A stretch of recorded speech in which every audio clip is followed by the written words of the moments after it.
All right. Welcome back to the Grow Like a Mother podcast. I'm your host, Jill, time management strategist, author, and award winning speaker and advocate for all things growth in motherhood. A quick reminder that you can actually also watch this episode on YouTube. So if you're listening today and you're wanting to see Deborah and I in action, you can head on over to YouTube and catch this conversation. My guest today, Deborah Winters, is a licensed clinical therapist and a parent educator, and she's got over a decade of experience in private practice, specializing in family communication. Deborah's developed an innovative PCN method, which is a simple three-step system which is designed to help parents navigate challenging conversations with their tweens and teens, which I think if you're not already experiencing, it's coming. Recognizing like this growing concern over screen time and its impact on the mental health of our youth. Deborah recently launched Screen Time Harmony, which is a program that applies her PCN method to help parents reduce their kids' screen time in just 1 week. So today we're going to be sharing insights on the effects of screen time on kids' mental health, explaining why these traditional discipline methods often fall short, and Deborah's going to walk us through this PCN method, which is a fresh approach to fostering harmony in modern families. I am so excited. Welcome to the show. Thank you so much for having me, Jill. I'm happy to be here today. Yeah, I'm so happy to have you. I think this conversation is so timely, and we're all seeing the effects of screen time in our kids and our youth, even if we're not at that stage yet where we have these teens and tweens. So some of the listeners like, don't go away if your kids aren't there yet, because I want to make sure that we're setting you up with these tools for the years that are going to come quicker than you think. Yeah. Yeah, well, one of the great things about the PCN method is it was developed to help parents communicate with their kids and tweens on all tricky subjects. So, using the PCN method for screen time is just another way to handle something that's very, very difficult. And obviously, as a mental health professional, the anxiety and depression rates that I've seen increasing in our youth have been alarming. So it just felt very natural for me and very passionate for me to put out something that parents can use to help them because I know we're all struggling. Yeah. Parenting is the real deal. Like it's not easy. It's Mhm. not easy. And any tools that we can learn to help us navigate this better, that is why I'm here. So I love this work that you're doing.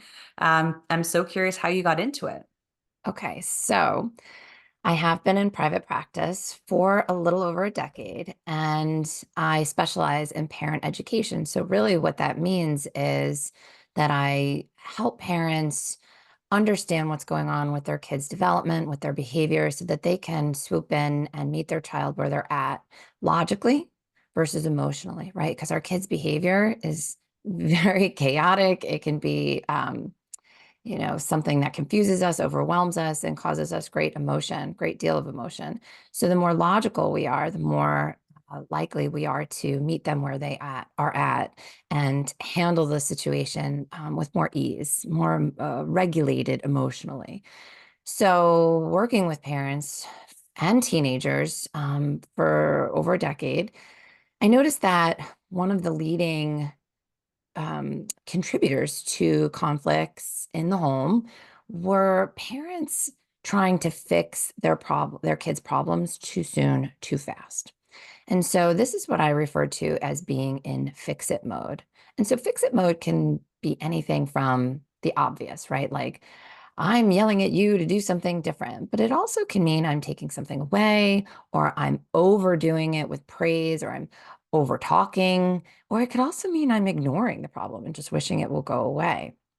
And so when a parent tries to fix a problem too soon, too quickly, it inhibits the child from learning how to do things on their own.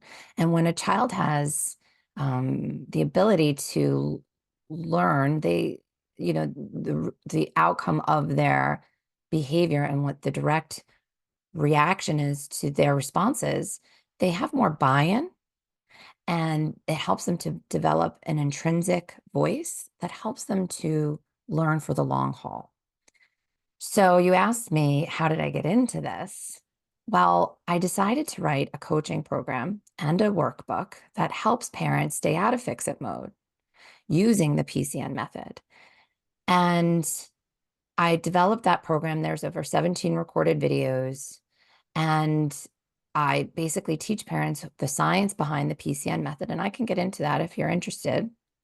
Yeah. But the reason screen time harmony came out is because I, just like every parent with kids, was struggling this past summer with getting my oldest at the time, who's 14, off of a screen. We were on vacation, and I couldn't understand why every time I turned around, instead of being present with us, she was on her screen. And I was doing all the things, fixing it, right? Telling her to get off, taking it away, lecturing her, getting frustrated.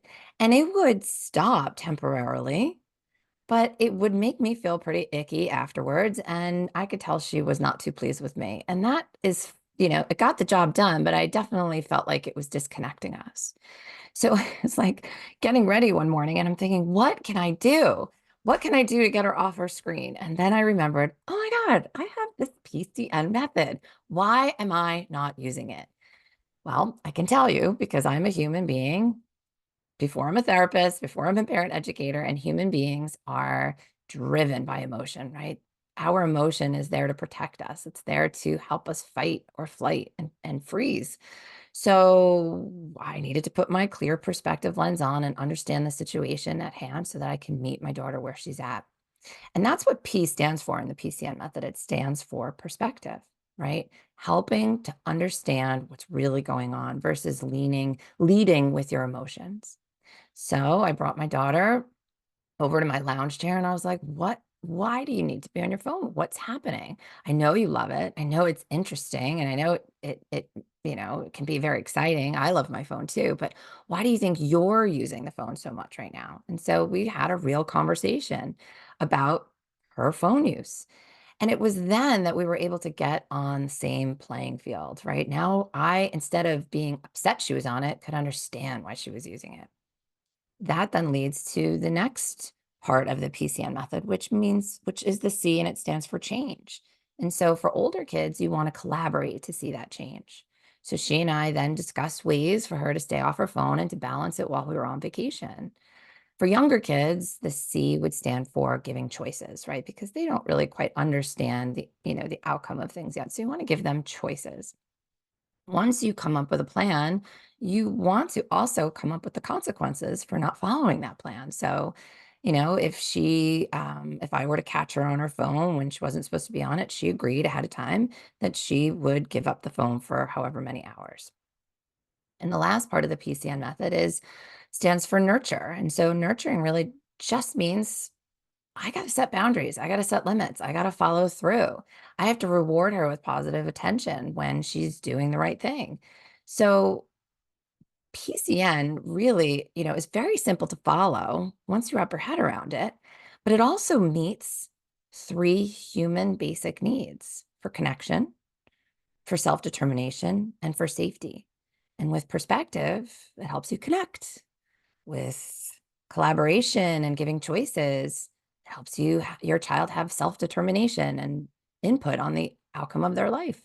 And lastly, boundaries and follow through help children feel safe. So I've really not only lived it, but I'm teaching it now. And that's where Screen Time Harmony came in. And I can't believe how many parents have already said to me, like, this is something I've never thought about. I've never tried it this way. And I can't believe how fast that it's working. That's incredible. I think, I mean, there's so much goodness in what you have just said that I'd love to unpack. I think that we can all relate to this, a traditional sort of style of handling problems with our kids that we see some results kind of right away, but we feel bad about it and like, ugh, it doesn't stick. So there's got to be another way. So I love that you've used this method that you've proven in other areas of parenting and communicating with our kids and sort of umbrellaed it over this one particular idea of screen time, which is so rampant right now. And I'm curious to know like two things, and you can decide where we go first, but I'm curious to know what is like, why can't they just listen when we talk? Why do we need to go through this method? Like, what is it that we're not understanding with our traditional parenting kind of methods that we might have been raised with, right? Um, and then also, I'm curious to dive into just unpacking what all of this screen time is actually doing for our kids, with a some positives and maybe some of the more dangerous things that we're wondering about. Sure. So the first part of your question, you were asking me why kids don't listen the first time we ask, right? When when we were kids, most of us probably remember being afraid, right? We just do what our parents told us to do. Our children are growing up in what I would call a more democratic household, right? Where both parents are working, both parents have buy-in, both parents have a say. And so even in their culture, they're watching television shows where they're seeing kids talk back to their parents. And it's just been something that's evolving over the last decade. So it's natural, we're raising kids to have a voice, to speak up. And as I mentioned about PCN, humans need to feel like they have some autonomy. It's a human basic need to feel like they have self-determination over the outcome of their life. So when a parent comes in and says, do this, do that, don't do this, don't do that, it can bring up an emotional space for the child, whether they realize it or not. Someone's telling me what to do, right? I don't like to be told what to do. Neither does my child. In fact, they've joked with me and said, I was going to do that thing, but now that you told me to, I'm not going to do that anymore. And it cracks me up because I know the science behind it. I'm like, oh yeah, duh.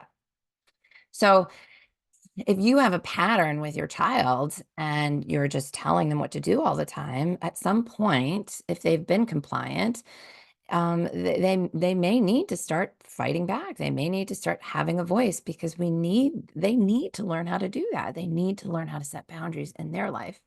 Doesn't feel good for us. It's good for them, not for us. So by collaborating or giving choices, it really does take the nagging role out of the parent and reduces conflict significantly. I had a parent this week just say to me that they noticed just with their 3-year-old that they said, go turn off the TV. It's time to eat lunch. And the child started to give her a hard time. And then she remembered the buy-in, right? The self-determination piece. And she said, could you turn off the TV or do you want me to turn it off? And then all of a sudden, the child was more compliant, turning off the TV and coming to lunch much faster. So it's really not so much about like giving in to your kids because they need to the right to have a say. It's about how you deliver the message so that they feel like they have some buy-in and control over the outcome. Okay. Yeah, that makes a lot of sense. And I know you asked me about the second part is what are the screens doing? Okay, so this is really a lot. So the positive impact of screens is the obvious stuff, right? Um, it's entertaining. It helps keep us connected. Certainly over COVID, it was something that we experienced as the only connection to people. And again, I mentioned connection is one of those 3 human basic needs. So we need that. But alternatively, right, like it's becoming so much more omnipresent in our lives where our younger kids are getting tablets and screens and phones. I think over the last decade, it's gone from age 16, then to 14. Now it's starting as early as 10 and 11. And while we've been handing out our screens more to our kids, we've also noticed an uptick in mental illness, right? So mood disorders like anxiety, depression, loneliness, higher propensity for suicidal ideation. Um, I have some statistics here about the suicide rate for teenage girls has increased 70% between 2010 and 2007, 2000, excuse me, 22. So there are a lot of reasons here for parents to be paying attention. I always say, like, I live in a realistic world. I think it would be ideal to have, my kids abstain from screens, but it's not realistic in our lifestyle, in our world. So I try to just reduce it as much as I can, as often as I can. So my oldest has Snapchat. I'm fully honest and transparent about that. And my youngest is in 5th grade. She'll be going into 6th next year. And that's technically when parents, at least around here, because that starts middle school, start giving their kids screens. But with the Surgeon General's warning about mental health and the uptick with screens, I'm starting to think that waiting is going to be better for her. We know more now as parents. We're more educated and we can talk about these things more, right? So I think it's all important, to know what's good about it, but also to understand truly what's not good about it. Yeah, and I like that. I'm just thinking about this framework, this PCN framework, and we can use these 3 steps, just to have the conversation with our kids about, okay, your sister might have been able to have her, have a device or have a phone at this age, and here's a reason that you're not, right? It doesn't mean that if you have a kid who experienced something at a certain age that everything is lost and you just have to continue down that road. If when you know better, you do better. And having these conversations and being able to explain to our kids why can be really helpful. Here in Ontario, we recently had, just the start of the school year, um, some changes to where and when and how kids are allowed to have digital devices, from watches to tablets to phones in the schools. And I'm hearing from some of the older kids, like the grade five, six, sevens, eights, nines, tens, that they're actually kind of relieved to have that boundary because they know that it's not good, and they know that their marks are suffering, and they know that they're not as engaged. So having that buffer, sort of, when I think about bowling, right? It's like those bumpers. Yeah. Give Yeah. it to them. And I think that's really interesting. I think boundaries are of the most important thing that we do as parents, right? They help keep our kids safe. So I would never tell parents, oh, just have all your kids make all the rules, right? They get to decide how much time they get on their screens. It's not like that. You always want to start with your boundaries. So if my boundary with my incoming sixth grader next year is that I don't want her to have as much screen time or accessibility to screen time, I'm going to start there and I'm going to go backwards. And I'm going to say, well, how much time do you think that you need? And just start the conversation and start negotiating and collaborating till we get to the end result of, you know, what we started out with, and that's you can't have it all the time, and it can't be at your beck and call and have so much access to it. And going back to the mental health piece of it, one of the things that really stood out for me is that while boundaries they help with like what I refer to as like their top-down solution, right? That's something that parents come in and they fix. But when, as we described before, a child has the buy-in, they're more likely to follow through. They're more likely to feel like they have some say and autonomy. And that helps them to feel in control. And the screens we're learning, okay, are one of the major reasons they're contributing to this high increase in anxiety and depression is because it's so easy, so accessible that when a child feels out of control or confused or doesn't like or just uncomfortable, they go quick to the screen. And so when a child doesn't have time to be bored or process their feelings, okay, they learn that they can just avoid feeling uncomfortable. Right. And so in real life, we can't always avoid being uncomfortable. We have to learn how to lean into that discomfort. It's so important for building resiliency and life skills. So, you know, being able to just pick up the screen anytime that you want is really prohibiting them from understanding how to be this functioning emotional being in the real world. And then the other part of it, as we know, is what they see, right? What they have access to. So many parents, back in I guess it was the 1980s when computers and screens in general started to become more popular and more households started to have them. We also started to learn more about like stranger danger. There was a show on television called America's Most Wanted, and you're shaking your head, do you remember it, right? And it Yeah. was about, this kidnapping and murders. And so parents started to pull their kids off the street. So their free time became more structured, it became more indoors. And now here we are all these years later with all these screens. And so their free time has become screen time. And so if you think about that, they're losing out on synchronous relationships. They're losing out on opportunities to resolve conflict in meaningful ways.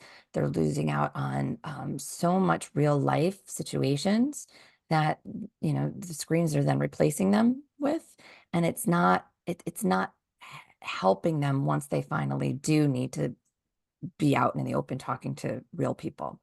Yeah. And I think that we kind of lose perspective. I lose perspective on this sometimes in terms of my job is to actually like create humans that can go and be independent in the world, right? Like you have to at Right. some point make that switch from when they're really small and you do have to keep them alive to like teaching them how to keep themselves alive. And often when we're in that middle piece and it's not quite clear how much give we get and how much pull we get, it can be kind of stressful. But yeah, remembering that it's our job to make sure that they know how to handle tough situations and to give them practice in our safe home environments to process emotions without hiding and avoiding.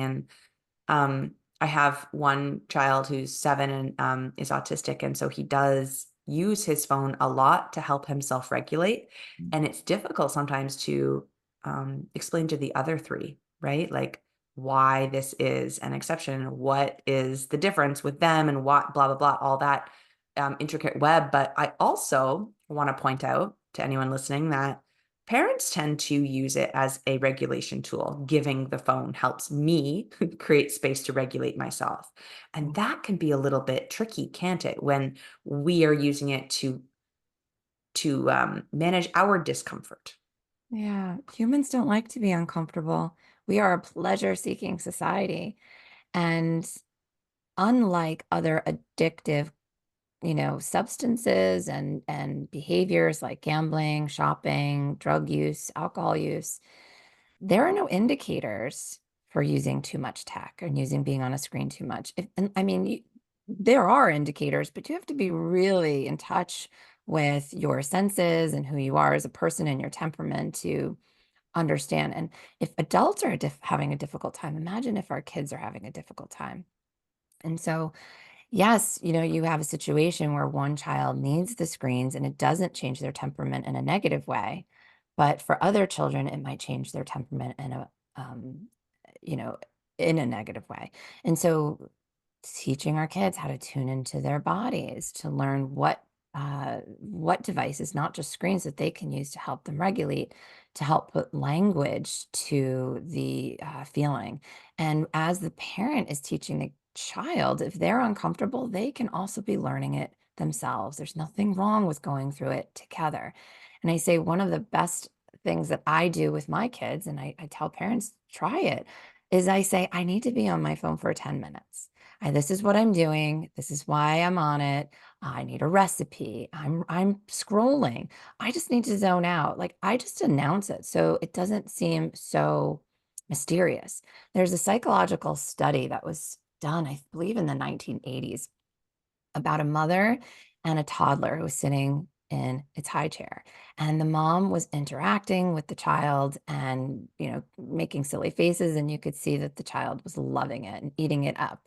And then the mother turns around and she ignores the child. She's still present, but she's no more facial interactions. And the child starts to visibly get distressed and starts to complain, whine, cry ultimately, and physically and emotionally distressed because the child can't see what the parent is doing. Ultimately, the mom turned around and, made it all better. But that just goes to show how much of an impact our presence and our affect has on our children's behavior and attachment to us. So imagine a child always seeing a parent in front of that screen. What's the child going to know? What are they going to think? And what is that going to do to their attachment? So just by simply saying, hey, I'm doing this right now, but I'll be off in 10 minutes, gives the parent the opportunity to have their downtime at the same time model self-regulation, self-care, and also some boundaries with their children. Yeah, and have that open, transparent conversation. Mhm. It's funny, it's reminding me when I had my first child, I went to the library and I got a book about screens because it was 2017 and I was like, well, this is a thing I'm gonna have to navigate. And being the A plus go-getter, perfect student, off I went to the library with a brand new baby in my arms. And I was surprised to find when I opened the book that much of the topic was actually about my screen use, Mm. how I was modeling. And so that was really interesting. And so for all of my parenthood journey, I've had this awareness of how my screen time is Yeah. going to be a very large indicator about how my kids interact with and their relationship with screens as well. Yeah. Yeah, I'm curious. Can you walk us through a little bit and give us an idea of what this screen time harmony program entails? Like, what's it all about? Sure. Well, it's a very condensed program. You could really finish it within an hour if you wanted to. And it just takes you through all the reasons why screens have become beloved, what we pretty much already know, but then also what's contributing to the concerns and to the mental health issues within our youth. And also, if we're talking, candidly, ourselves too as adults, how many adults say that they feel like they have, dopamine addictions nowadays? But then we go into why traditional discipline methods don't work. And that's very much about, what I've mentioned here today is a parent going into fix it mode, setting the boundaries, but then that's it. What else are you doing, besides taking things away or yelling or trying to fix the child's problem for them? And then the last part is, going into the PCN method, going into all the science behind it, and then I provide parents with real scripts to talk to exactly what to say when they're up against a child, for example, not coming to dinner on time because they want to just finish their last, game, or a child who's having trouble going to sleep at night because they're on their phone too much and the fear of missing out is just way too strong. So all of the top reasons what you think about in terms of parenting and kids, I give a script for parents to know exactly what to say, exactly how to collaborate, and exactly how to nurture it so that you can feel like you have some control over the outcome as well as your kid. And it just reduces nagging and conflict and yelling, all the things that we hate. Mm, And if you follow it, you will absolutely see, if not in the first day, you will see it in the first week. The most important part, though, as I say to parents, that's consistency is key. And again, we don't like to be uncomfortable, right? We are a pleasure seeking race. But anything that's worth change, you have to be uncomfortable a little bit, right? So I always say, let's build the house of harmony that everybody wants to come home to. But in order to do that, you need to be a little uncomfortable before you can have this beautiful house. I love that. It reminds me of the phrase, there's no growth in your comfort zone and no comfort in your growth zone. Yes, We have right. to get through. No, Yeah. I love little phrases like that. My favorite one is like, stay curious and less furious, right? Mm, So that's all about perspective in my, situation with my House of Harmony program. It's like, how do I change my perspective by learning more about my own triggers and what's really going on with my kids rather than just, if I walk by their room and I see them on their phone and they're not doing their homework, assume that they're being lazy or assume that they're avoiding something that a responsibility. I mean, they might be doing that, but when I jump in emotionally, it's going to result in conflict, nagging, disconnect, all the things that we don't want, all the things that you go to the parent educator and the therapist and you say, why is this still happening? Why, what can we do to fix it? Well, it's not always about fixing, it's about collaborating together to solve problems for the long haul. I love that. That sounds so amazing. And particularly the scripts is something so tangible, so tactical and practical that we can use in our lives like right away. We're going to make sure that the link to access the program is in the show notes because I know if people are still listening, if they're still here and they are still listening to the conversation, then they're going same as me. They're like, yes, I need this.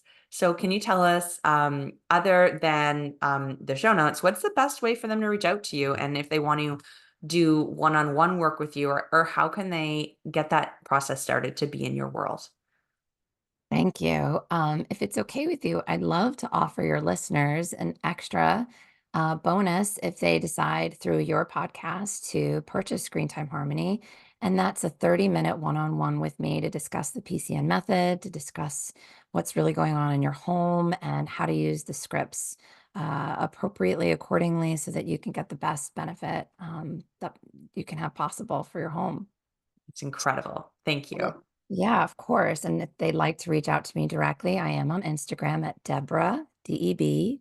ORAH Winters, that's my first and last name, period, parent educator. So Deborah Winters, period, parent educator. And on Facebook, I'm Deborah Winters, comma, parent educator. And I'm also the creator of the Confident Moms Club, which is a private Facebook community for moms in all stages of parenting that I host live expert classes. Hopefully, Jill, you'll be a presenter and a co-host with me in the future. And then lastly, if they're looking to do more in-depth work with the PCN method, feel free to hop on over to houseofharmonyclub.com. That's where I have the 17 recorded videos, a downloadable workbook. I give free access to partners. There's online support. There's a parent community there to ask questions and get answers about other parents going through these tough times. That one is specific for kids ages 10 and older, or parents of kids with kids ages 10 and older. But yeah.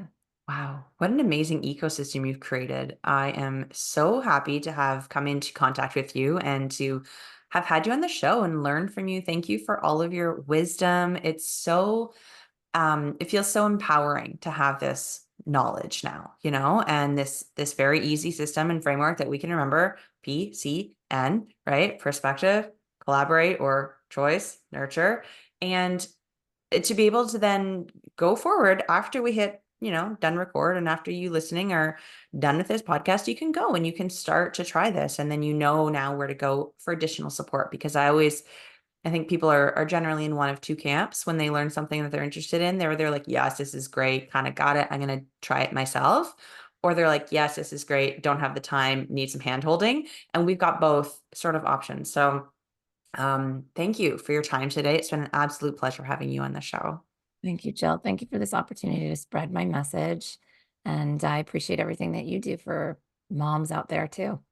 Thank you. Yeah, and to anyone listening, please let us know what resonated, right? Finding us on Instagram or LinkedIn or Facebook, and let Deborah and I know what landed, what was eye-opening or surprising, or what you're going to try, because we love to hear the feedback.